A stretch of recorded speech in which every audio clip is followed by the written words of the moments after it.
Welcome to the Lightforge. This is ADWCTA. This is Merps. Hello. Happy holidays. Merry Christmas. Hope you guys are all good. It is currently Monday night. We're recording this Lightforge. Well, I mean, we're streaming it. We're live. But it's a day after it normally is because of holiday schedules. We'll get this up, and it should be up in time for Christmas Eve. During this time, I played some Arena. And it was alternately like good and bad, as in there were times that were really bad, and I think everybody's felt this. There's a bunch of posts on Arena HS. Generally, Arena players, like especially like good Arena players, are not particularly happy with the meta. A lot of Arena players have reported their win rates drop drastically. Like sometimes there's a meta adjustment and like your win rates, like you'll hear people being like, oh, my win rates dropped by like 2 or whatever.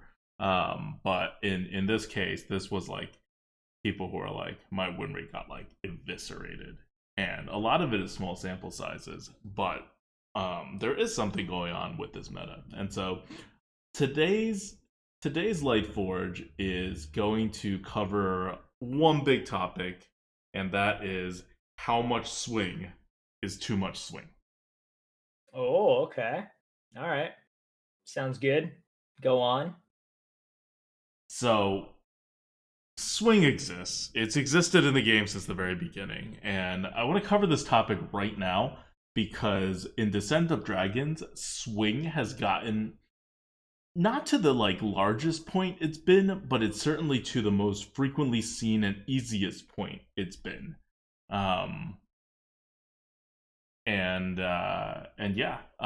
So let's look at what swings are. So what do I mean by swing? What I mean by swing is, let's say you're spending 4 mana and you should normally put a 4/4 on the board, right? Or a 5/5. That's what you should normally expect. You get anything additional you get out of that for any sort of reason would be a swing. It doesn't have to be a removal. You can swing the game by putting a 4 mana 8/8 on the board, right? That's a pretty big swing usually. You can also swing the board with a Flame Strike and remove a whole bunch of stuff from your opponents. Just anything additional tempo that you can get. You can also swing card advantage, and we'll cover that later. But for now, I'm just going to talk about the tempo swings, because I feel like we covered the card advantage swings enough in prior Lightforges. Like, card advantage right now in this meta means nothing. Not not that it's not important, but like currently being 1 card or 2 cards up on your opponent means nothing. Because I was gonna say, right now, you definitely cannot read how much card advantage you have. Because in past metas, you can literally count the cards in their hand and count the cards in your hand, and also translate like an average minion is like a 4/4, right? So, if you have like a 6/7, that's like 1.5 cards. If you have like a 2/3, that's like half a card. And then you can just do some simple math and you will come out like pretty good on your math most of the time. Right now, that is impossible. One of their cards could equal 5 of your cards. Yep. It really is that confusing. So your estimates, like, definitely don't do the addition that you did previously, because that's just wrong. Like, you will not be able to guess your card advantage relative to them. And sometimes it's like the same for you, right? It's like the opponent is, technically 5 cards ahead, but you have a Dragon Queen Alexstrasza in your hand, and it's like, okay, well, you're pretty screwed until they play their Dragon Queen Alexstrasza, because that's the meta nowadays. Anyways, go on. Yeah, so none of this is technically new. Like, think of Sprint, for example, right? You could always have drawn a whole bunch of cards, or you could always have played like a Deathwing or a Flame Strike. You could always have more card advantage. And then when the expansions came, there's like Ultimate Infestation and other stuff that messed with your card advantage, like quite significantly. But you can account for those usually because they're either too rare that you don't have to read for them, like Deathwing, for example, or they're like key class cards that you just know when you're going to a class what your risk is of running into that 1 card or those 2 possible cards. Now, those cards are kind of everywhere in various degrees. Like, normally, what was a good swing card before? Like, honestly, a good neutral swing card back in the day was Argent Commander. It's still rated really high on our tier list. But that's like 6 mana, deal 4 damage, that usually kills a card, and then put a 4/2 on the board. That can usually take out another card. So it's got immediate initiative, and it's quite oftentimes a 2-for-1. That was the OG swing card. Yeah. Right? And there weren't that many neutral swing cards either. So that was really like it in terms of availability, and it was pretty premium. Like the effect was good. It still is decent, right? Mm-hmm. It's still decent. It's still good. But we have a rated right now like a 126. Like that's a card you want in your deck. Okay. Yeah. Not as good as Albatross. Oh god. Pretty good. So like cards that cost too much swings without giving up like too much tempo, they were pretty good. But the swings were always one card. Like the swings that were more than one card had huge drawbacks or conditionals. You had like Flame Strike that had the conditional of like needing a lot of stuff on your opponent's board. They kind of have to play into it. Then you had like stuff like Sprint that's like, well, you're using 7 mana. That's a pretty big deal and gives your opponent like kind of the green light to like kill you. Now the swings are not like that. But before we get to that, let's figure out why swings are in the game to begin with, right? Why is the game not just like some combination of like Hearthstone and skill with a little RNG thrown in? Why do we have these cards that are basically designed to get you 2 cards over 1? Like that doesn't seem fair. Especially when in Arena, people are distributed these cards unevenly, right? Like, if you have more Azure Drakes, think about Azure Drake back in the day, 5 mana, 4/4, draw a card, +1 spell damage. If you have more Azure Drakes than your opponent, you have an advantage. You just do, because you have an extra card, and you lose like 1/1's worth of tempo, and you just get an extra card. So when your swings are very low, cards that relatively have high swing like that, they're important.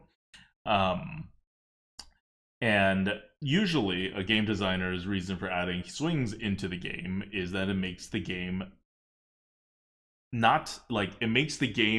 break out of an inevitable curve where the player who starts out with a disadvantage gets bigger and bigger disadvantages, goes deeper and deeper into the hole, and then why are you playing the game? Because if you think about a game where 2 players start off equally and one person gets an advantage, in a skill-based game with no comebacks and no swings, the person with the higher advantage should be able to, assuming they're equal players, use that advantage to gain even more advantage, right? Think of it like even in society, the person with the most money is just going to get more money, right? Like money makes money. In the same way, I think of it like Magnus Carlsen with chess, right? Every move that sort of he makes against you, assuming you're not beating it. Like every move that he makes seals your fate even more, right? Sometimes by turn 1, it's like if you just go with a bad opener and then he sees it, we already know the game's over. Like that's it. So that's the way I think of it. And especially good players, they could turn, especially good players, and especially in Hearthstone, a good player can turn a small advantage, like an extra 1/1 on the board, or like a good trade into a snowball advantage. That's why it used to be like Hearthstone, because Hearthstone basically meant if you lost the curve, and the curve you usually lose by no skill, right? That's just RNG at play. If you lose your curve by RNG, you never get it back, your opponent snowballs and they win. So there needs to be some amount of swing somehow in a game, or else why are we playing the game past turn 3? We all saw the GVG meta, no one really liked it in particular, so swings are important in the game. They're so important that they're built into the game from Classic. We talked about Flame Strike, we talked about RNG Commander. There are certain levels of swing that are in the game. What Dungeons and Dungeons and Dragons. So what Descent of Dragons has done is not so much as like introduced a new concept of swing into the game, as it took the previous highest swings in the game, matched it, created a lot of cards that did that, and gave it to everybody, and a lot of them.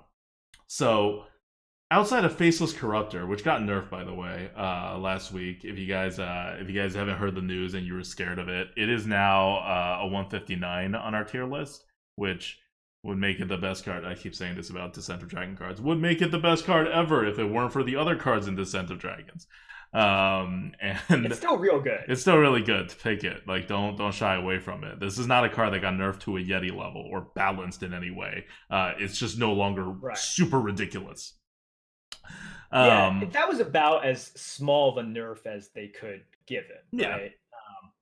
So it's totally viable. It's still very, very good.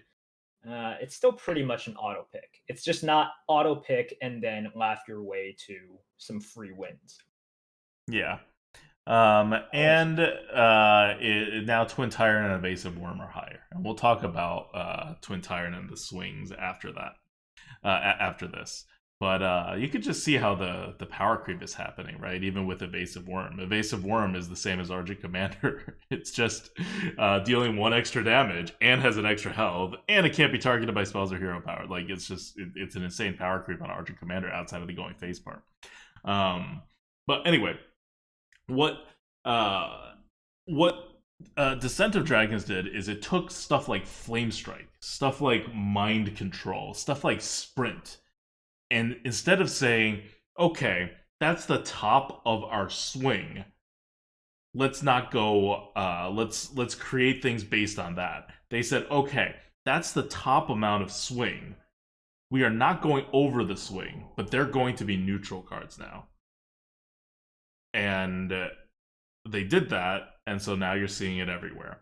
So swings in the game on any particular card hasn't gotten higher, but if in the arena you used to have to face 1 or 2 high swing cards a match, and now you have to face 8 high swing cards a match, you're going to notice a huge difference in how your experience is. And what is the experience, right? We talked about why swings are important, but what happens when you have too much swing? Let's set aside the question we have written out here on the video, which is how much swing is too much swing, and just focus on what happens when you already have too much swing. When you already have too much swing, any amount of swing is good because it fights against the RNG of Curvestone, but it's bad because it also fights against fundamentals. Because you can lose the board in the beginning in one of 2 ways. You either RNG don't have a card, right, and your opponent has more cards. And in Hearthstone, it builds that way and snowballs very quickly. Or you could have like made a wrong trade or played the wrong minion or not used the removal when you should have, or you could have been a bad player compared to your opponent and lost the board that way. So any amount of swing fights the RNG, which is good, but also fights any kind of skill.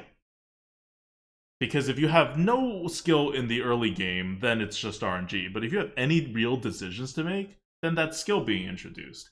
And swings are indiscriminate, right? They just restore the board state. They favor the person who is behind. Because if you're favoring the person who's ahead, it's like a win more card. And we all know win more cards are generally less good than they seem. Because you get wiped off the board with a Flame Strike anyway, or like a Twisting Nether or whatever, right? Like the comeback potential is always bigger. Like, the difference between an 8-8 getting assassinated or sapped and a 20-20 getting assassinated or sapped is nothing. It's the same. You're just putting it out there for your opponent to swing back at you. So, the best kind of swings are the swings that just catch you back up, right? No one really, has too much to say against it. Like, no one thinks hard removal should not be in the game. Now, question in Battlegrounds whether poison should be in the game. People seem to feel really negatively about it. But in a normal arena game, in a normal card game, no one's sitting there and being like, there should be no hard removals in the game. We should just deal strict damage always. Hard removals are seen as a good comeback mechanism, a good swing, because it normalizes things. Someone has to play into it. You have to concentrate your power, and your opponent punishes you for it. So that's the kind of swing that is pretty uncontroversial. And you see a lot of it in the Classic, because the Classic game of Hearthstone is built on a lot of fundamental things. So if you spread out on the board, you get punished. If you focus your things on one big thing, you get punished. You get punished for a lot of things that you do that are fundamental, but you never really have to do. In Arena, Flame Strike got a little on the edge where you sometimes kind of had to just put a lot of things out that are 4 or 5 health or below. But in Constructed, you certainly didn't, and generally speaking, it's not it's not something you absolutely have to do. And good players, right? They play around Flame Strike. In Classic, that was one of the most important skills because mages are the most powerful. Know how to play around Flame Strike, draft cards so that you can play around Flame Strike, all this stuff.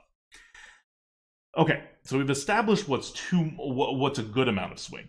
Now, what's too much swing is when you take something that your opponent has been doing well and turn it into a disadvantage for your opponent. So rather than saying, oh, my opponent has done really, really well, we're going to set it back to 0 as if my opponent has played with average skill. You say, oh, my opponent has played well, and because he has played well, we will punish him more than if he had played worse. We will actually put our opponents into a worse position than if he was a bad player. Not to set him and a bad player equal, and so I get another shot at beating him, but to actually punish him for being a good player.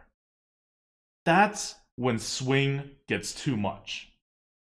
And if you're playing,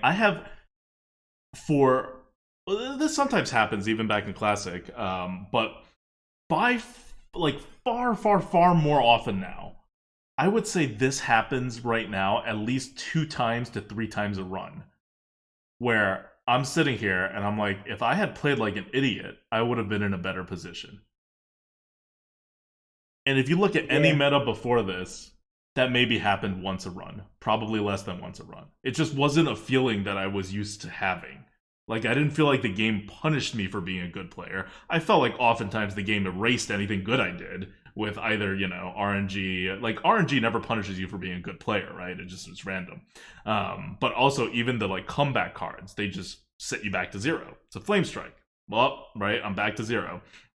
But right now, with these Dragon cards, and these high swing cards, the swing has gotten to a level where if you make a good read, if you make a good play on the board that you would make every single time, and with either no RNG or very minimal RNG, where the guy's like, oh, I got a 33% chance to do this, to top deck a card with that's similar to this function, they will still win.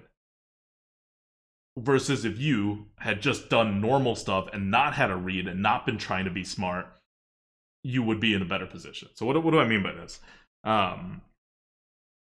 Let's say, and this is what happens. This is the difference between if you have 2 Flame Strikes in your opponent's deck, 1 or 2 Flame Strikes, versus if your opponent could have a Flame Strike or an Evasive Worm or a Faceless Corruptor or a Twin Tyrant or 2 of them. And your opponent will have potentially 6 of them in their deck, right? Rather than 2.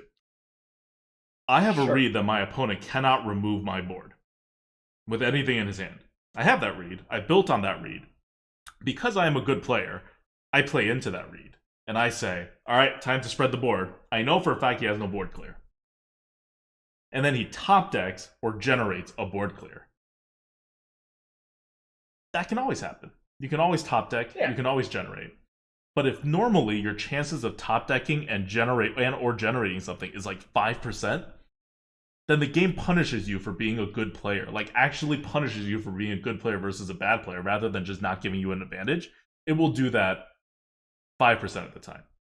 If your opponent has 6 of these cards in their deck, it will now do this to you 20-25% of the time.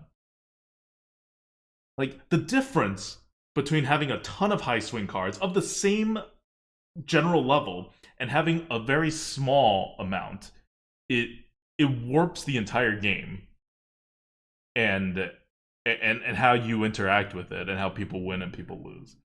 So that's just what I wanted to set out. Yeah. And now the draws are even more than that, because you're not just drawing for the cards that swing. Sometimes all you need is to draw either the swing or to draw a dragon that you don't have in your hand.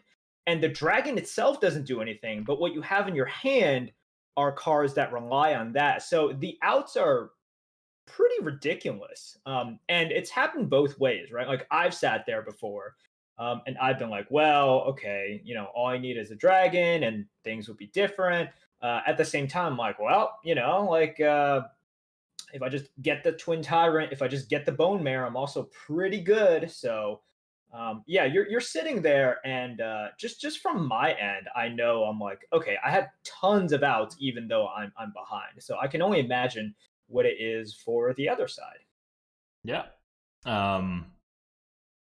It's a weird place right now to be, where you are very frequently punished for having good reads. And you're never punished for getting a good trade, but your good trades get reset to 0 also more frequently. But reads are especially dangerous. Like, I've been victimized by my own reads that turn out to be 100% correct, like more times than I can count, in this meta so far. And it's because of the dragons. It's because of the amount of ridiculous cards you can top deck. And remember, for it to matter, they have to top deck a swing card or a combo. So let's move on to like how do swings happen, right? We've been talking about the most basic kind of swings, which is generally like this is a ridiculous card that should never be printed kind of swing, like a ultimate infestation swing, right? Like a faceless corruptor swing, like a twin tyrant swing, where all they need is one card, and then they get the swing. It's like almost a free swing. These cards exist to keep bad players interested, to create excitement in the game as a kind of like RNG also, right? Where we're just going to RNG, give a player an advantage and less advantage to the other person to keep the game like moving. And this has been bumped up to 11 in the latest set. But the traditional amount of swings have, again, very limited of these kinds of like, I played this card, I win. Or I played this card and I have an insanely good chance of winning kind of cards. And to the extent that they existed, they were legendary and rarely seen in the arena. Instead, arena used to be about two things that caused swings. You had your better card swings, which I'm putting aside for now, and you have much more frequently synergy swings. Remember synergy? Like, I do remember. Like, remember how important that was as of, I don't know, like 2 months ago, 3 months ago, and the whole, like, 2 years before that?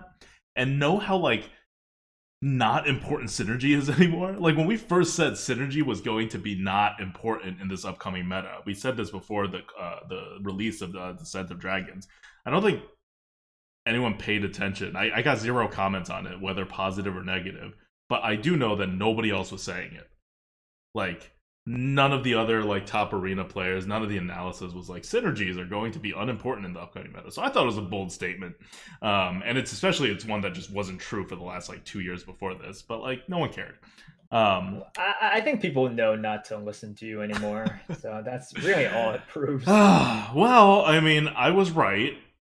Synergies don't matter now. It's not that they don't matter. They matter like 10, 15%, and they used to matter like, I don't know, 60% in a game. Because what matters now are these like better cards that we're talking about. There's too many better cards, so the synergies they pale in comparison. Before, you had to work for it, right? That's the point of a synergy. It's a weird kind of working. Days. No, seriously. Back in the old days, you had to work for your swings somehow, right? Synergies were the things that we actually complain a lot about whenever they got out of hand, because they caused really, really big swings. And the way you work for a synergy is by drawing 2 cards that you happen to have put into your deck. Like, really, you don't work for synergies in a game. For the most part, you have to do some kind of risk calculations of whether like your beast stays alive or when you play stuff. So it's not like, I'm not saying playing synergy games are brainless or anything like that. But it was more draft dependent. You had to figure out a way to draft enough synergies without like breaking your deck if it doesn't hit, assuming you care about your average win rate and you're not just trying to like high roll a 12. And then when you get to the top end of a meta that's high on synergy, all you'll see are high roll decks, and you're like, well, okay, what the hell. So synergies have their own problems, but at least you had to work for it in the draft. And then you had to like do some risk analysis when you're like playing them for the most part. Like, do I hold it? Like, if I have a beast, do I hold the beast, wait for my synergy, or do I just play my beast for the tempo? Like, there's considerations that matter.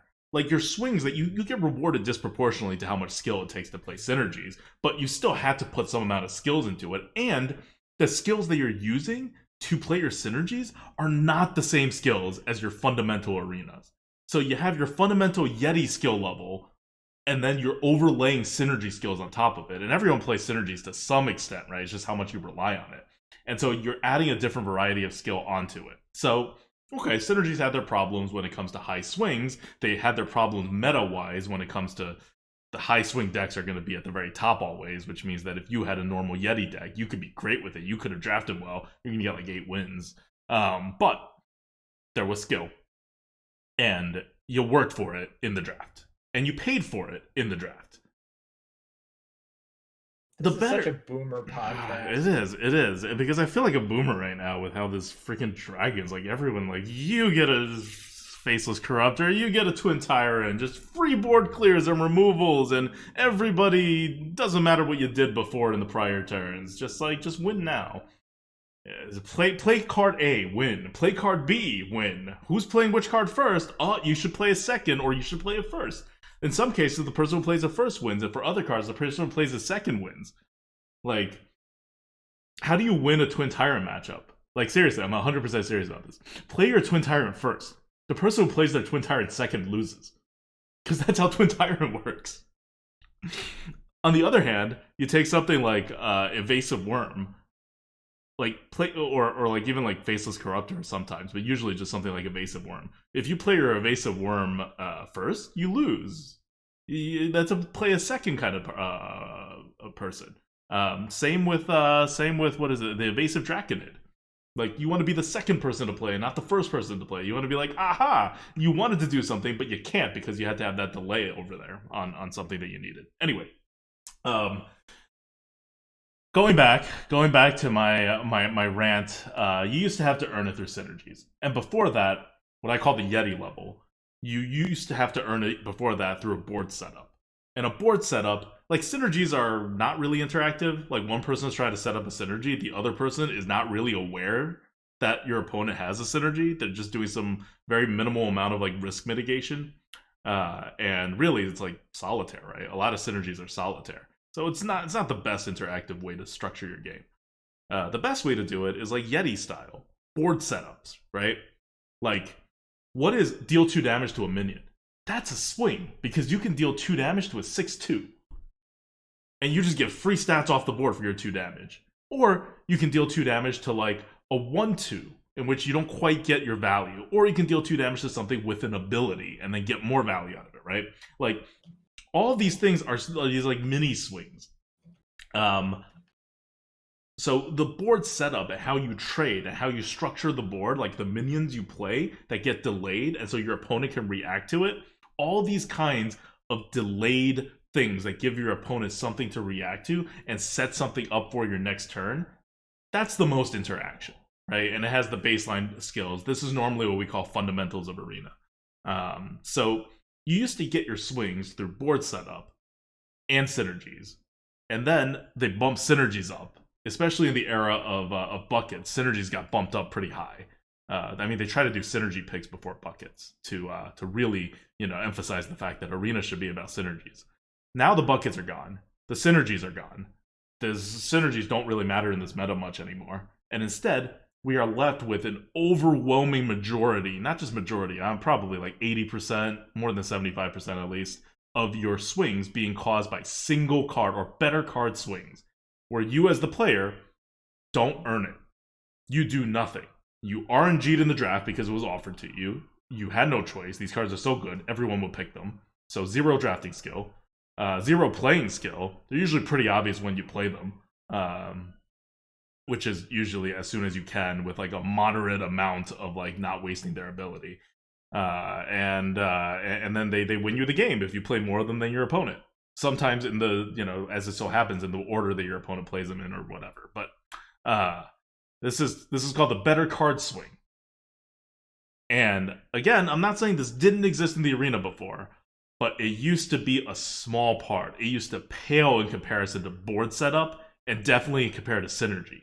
And now, it just dominates all the other swing types. So not only are we living in a world now where there is more overall swing, which has its own problems, but the type of swing that we are working with now is the most brain-dead type of skin, the most toxic type of swing that you can design. Like, this is RNG. It's RNG to draft, it's RNG to draw the card, and it takes no skill to play. So, yeah, it doesn't say, like, Mad Bomber, deal whatever damage to whatever. Like, Mad Bomber, you need to know when to play it. Mad Bomber has way more skill than, like, a Twin Tyrant. Oh, yeah, definitely. I think we all agree with that. So, this is literally less skill than RNG cards. This is the kind of skill that is similar to, like, Joust. Like, that's the best comparison I can make to how the meta is right now. Like, the meta right now is you try to jockey for position, you do some board setups. There's very few synergies, but maybe you get like one here or there. And then you just joust a lot. Like every time someone draws a card, they're jousting. And literally, joust is both players draw a card, right? Like that's how it works. And whoever jousts more gets like this overwhelming advantage. And then the other player, the better player, has like, I don't know, overall somewhat higher of a chance of winning. But it gets wiped away pretty hard. Like this is the meta in which you lose to players that are identifiably bad all the time, in which you see, like, in which a number of times in every run you think to yourself, "Oh, that would have worked out so much better for me if I sucked." Like this is the meta we're living in right now, and this is the reason why it's set up that way. Like, not the reason as in like someone masterminded this. We all know they're not designing cards for Arena. This is the reason as in like this is the cause of it, right? If you're like trying to fix the problem, you would fix that area.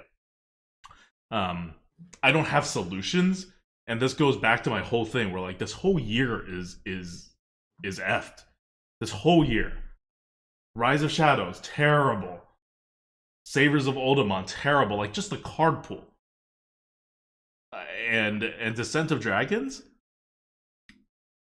it's got really high swing, which I think maybe less terrible than the other two. Like overall, like I know I'm setting it up as like the worst thing ever, but that's because that's the whole topic, right? Is swing. I'm not going into the other things that can make Arena bad, but it's not a good thing, and that's what this meta suffers from the most right now.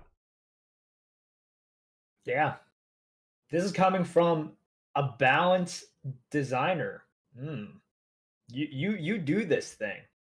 So your anger, I mean, you would be angry anyways. But I mean, this is something that Blizzard knows about, right? Like this is the kind of stuff that it's like that this, well, if you cared about Arena, you know it would happen. And it's sort of like I just don't think that they care so much about the Arena. But the funny thing is, it's just like all of these, so many of these cards that are oppressive for the Arena. With the exception of some stuff like Faceless Corruptor, which was used and constructed as well because it was so overpowered. A lot of the cards that are problematic are just not used in constructed. So it's sort of like, well, what are we doing here? Like this one card, it doesn't add to constructed, but at the same time, it is terrible for the Arena. Yeah, and it doesn't exist in Battlegrounds. And it doesn't exist in Battlegrounds until they add in dragons. Although I don't know how Twin Tyrant really works. Anyways.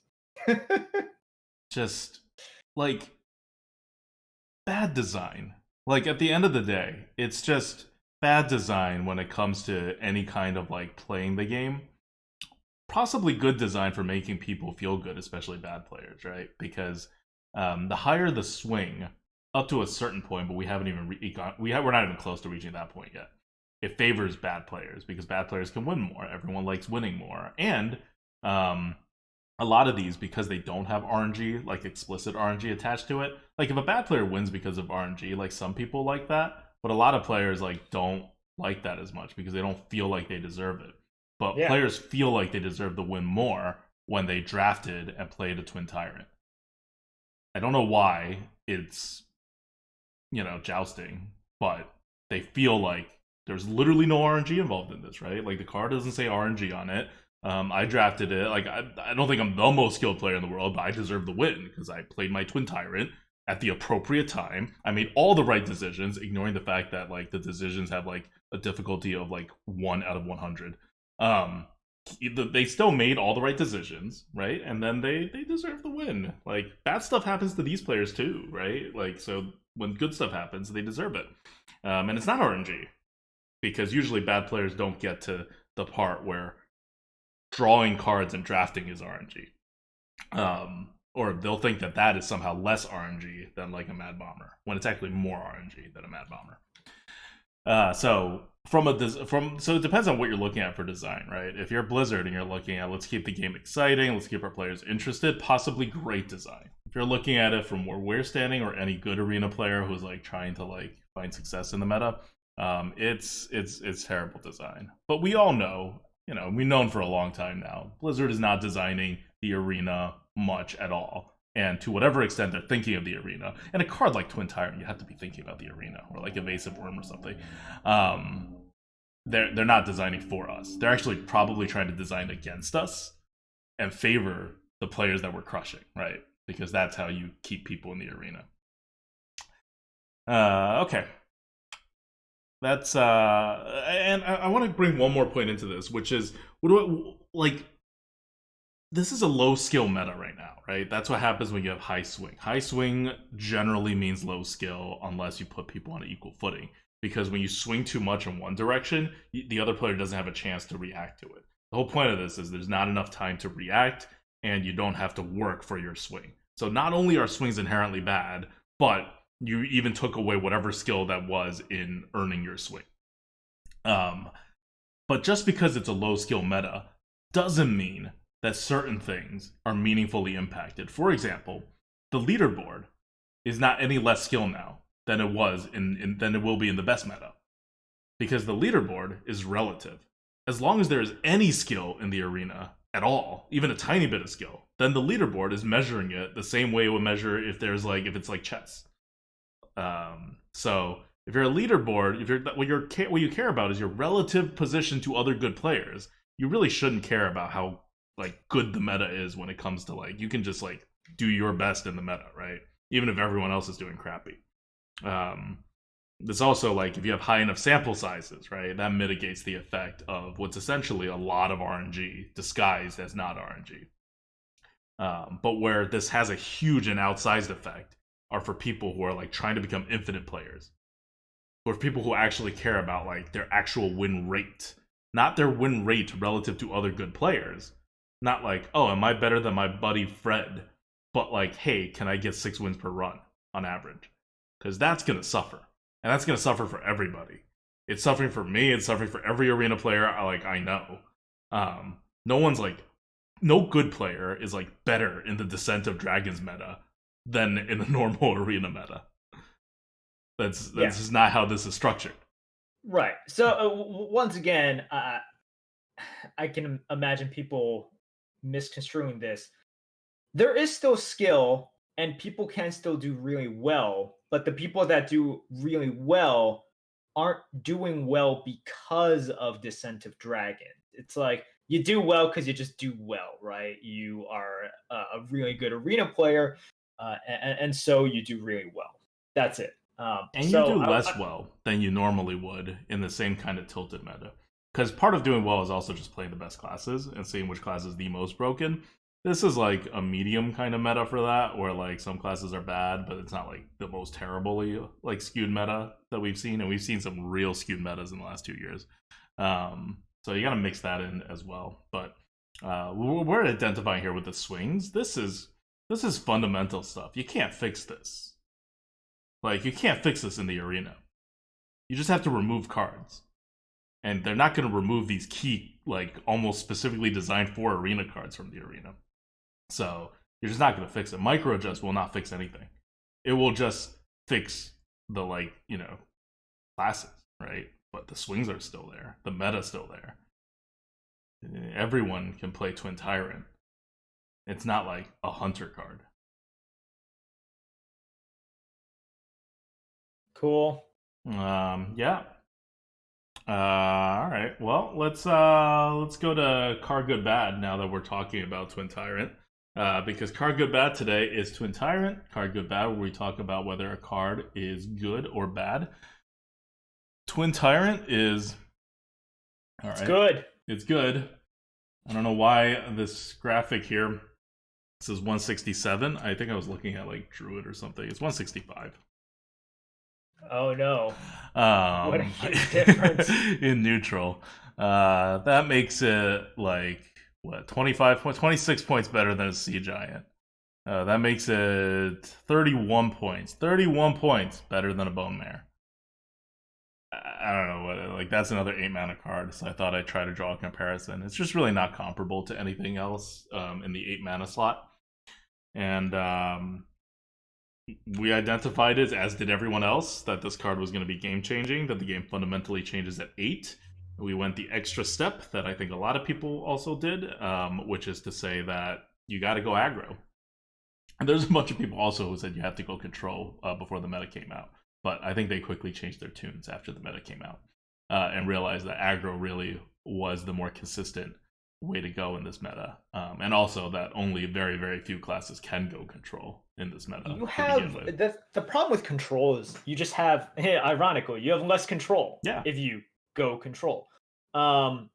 Because it you just can't determine. It's like, okay, well, I'm gonna be the control deck. I'm going to out card advantage, and then there's the guy with like tons of dragon discoveries into Dragon Queen Alexstrasza, into second Dragon Queen Alexstrasza, into so the more turns that you play and the more that you draw the game out, the more you're relying on just the quality of your deck, which goes back to what ADWCTA is saying, right? It's like if you draw the game out a long time and you say, okay, I'm going to play 20 turns, you can make decisions, but because of the meta, what you're really doing is saying, I want to see how your deck quality compares to my deck quality. And in that point, yeah, decisions still matter. Like you can make good decisions. I'm not saying like if you play control, you're bound to average 3 wins a run. But you don't have that stability that you have in other metas. As you guys know, in other metas, a lot of the times I loved playing Attrition Priest.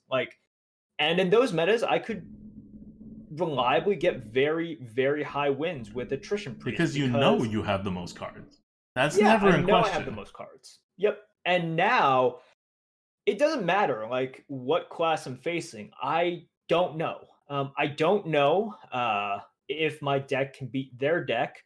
And so if I voluntarily draw the game into 15 turns, 20 turns, etc., um, I can make some good choices, but the swings are huge. And what I'm really doing is letting them display the power of their deck.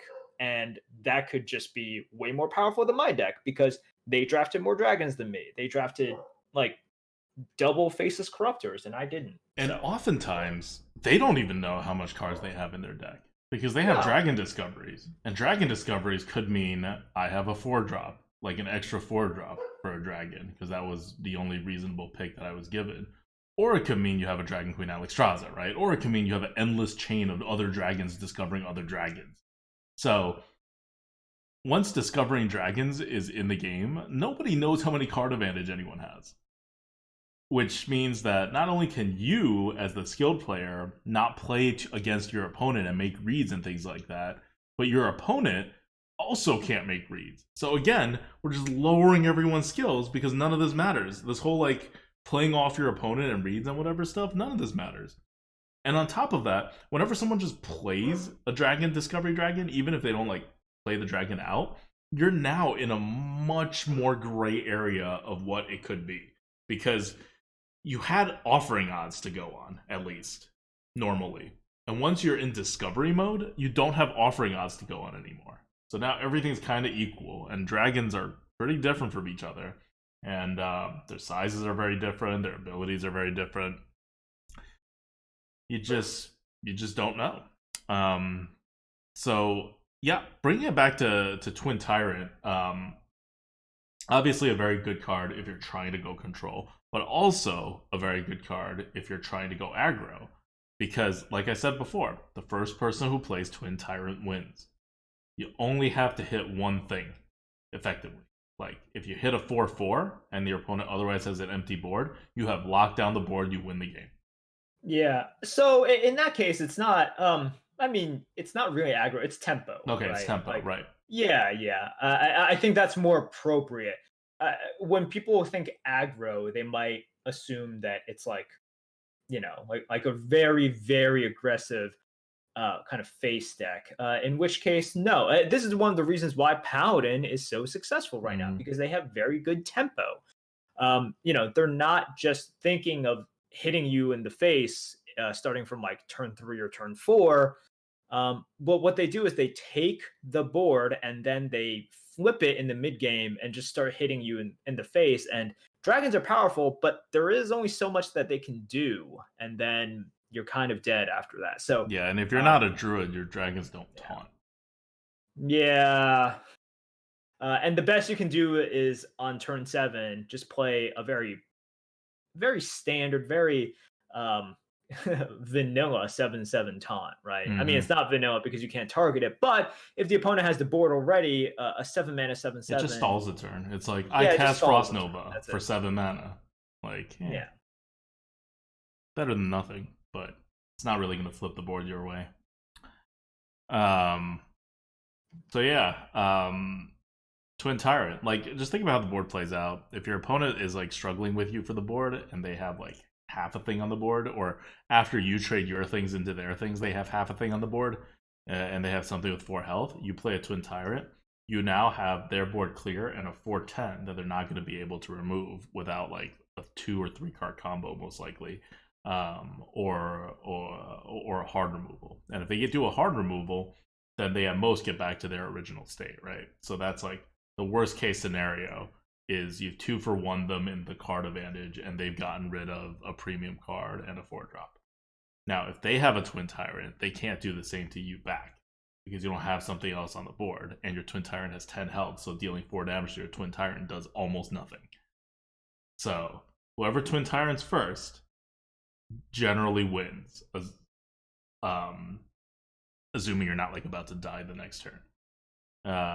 You could add to that, and that's why people go more aggressive than that, right? Because you're trying to play under the Twin Tyrant, or to the point where I don't care if my opponent Twin Tyrants, I will send the rest of my minions to the face and I will win. Or I am Hunter, I will hero power them down afterward.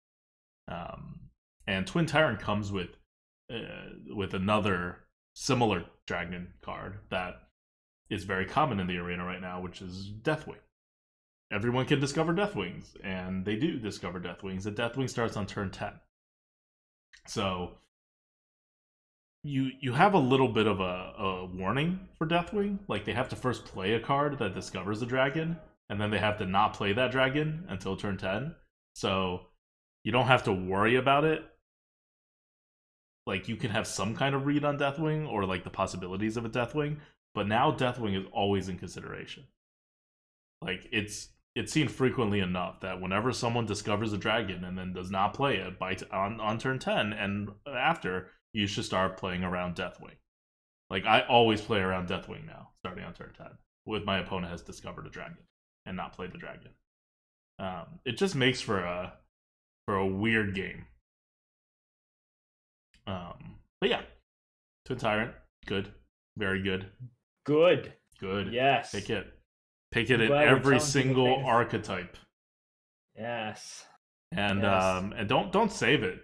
Play it. Like, you're gonna lose more often trying to get a perfect hit off Twin Tyrant than if you just get like 1 hit. Like, I know it deals 2 hits, but if it only dealt 1 hit, it would still be a premium card. So like, play your premium card on curve. Yes. Agreed. Cool. All right. Well, anything else? Do we have a card good bad, or? Sorry. Do we have a question from the GOAT? Oh, what's your Christmas wish? My Christmas wish. Yeah. So I'll be here on Christmas Eve. So my Christmas wish is to average more than 2 wins per run on Christmas Eve. Aiming high. Mm-hmm. I just want to be a 3-win player, really. Like, if you heard me talk for the last 40 minutes, you'll realize I'm not doing well in this meta. Yeah. I may sound a little salty. And if you want to see like what I mean and why I'm so salty, you could just load up the VOD on our Twitch channel from Sunday. This is the Sunday that just passed, so that would be the 22nd. And just kind of watch how all the losses happen. Not all of it. In fact, I would say like at least half of it wasn't even Descent of Dragons related. But also there were quite a lot of games where I got Twin Tyranted twice. Like nearly back to back. From a winning position to a definite, not even close kind of like loss. Where if I knew he had 2 Twin Tyrants in his hand, I would have just conceded by turn 6. When I did not have, like, you know, him down to like 8 health or whatever to make it a close game. Yeah. And then there's the top deck BGHs to my Dragonkins and that kind of stuff that has always happened, but like I said, it's what adds up. When you have 5% bullshit happening that punishes you for being a good player, doesn't matter anywhere near as much as if you have 20% bullshit happening. 20% bullshit is not 4 times 5% bullshit. It's like 30 times 5% bullshit. That's math right there. That's solid math. Solid math, guys. Definitely trust ADWCTA's math. Okay, what about you? What's your Christmas wish? Huh? Oh, I don't know. I guess I didn't really think about it that much. All right, while you consider it, I'm gonna give some shout outs. Our top patrons for December: 4P, Antimatter, Brand New, Changin, Joshua C, Eric L, and RV Night Train. Thank you guys so much. And also, thank you to everybody who contributed to and who subbed on Twitch. We are now at 300 subs, which means we are officially once again making minimum wage for our Twitch streams. Wow. So thank you to all the people who subbed and who gifted subs to others in the channel. Thanks, guys. I love minimum wage. Maybe that's my Christmas wish fulfilled. Minimum wage. Already fulfilled, to keep making minimum wage doing this. I love it. Thank you, guys. All right. That's good. Well, you got your rant out of the way. Does that feel liberating? Does that feel good? I mean, it feels a little better. I don't know how liberating it feels. It's more like I got so beaten down yesterday. That was like I got 4 full runs in 4 hours. Yeah, in 4 hours I got 4 full runs in and drafts, like fully. And I did not play fast. I played at my normal speed. Yeah, so you lost a lot. I played good classes. I played crap classes. It was not good. I averaged 9 wins in 2 runs over the weekend. Nice.